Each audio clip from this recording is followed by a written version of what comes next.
Hello friends, in today's video I am going to show you how you can fix the mouse pointer or cursor issue in Unreal Engine. Okay, so what happens sometimes when you move things around in Unreal Engine, you don't see the cursor point. Okay, so how to fix this? So majorly friends, I found this issue in Windows 11 only. So I am going to tell you how to fix it. So you just have to go to settings,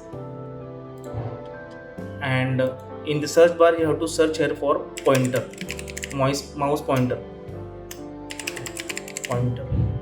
Okay, mouse pointer style, yes.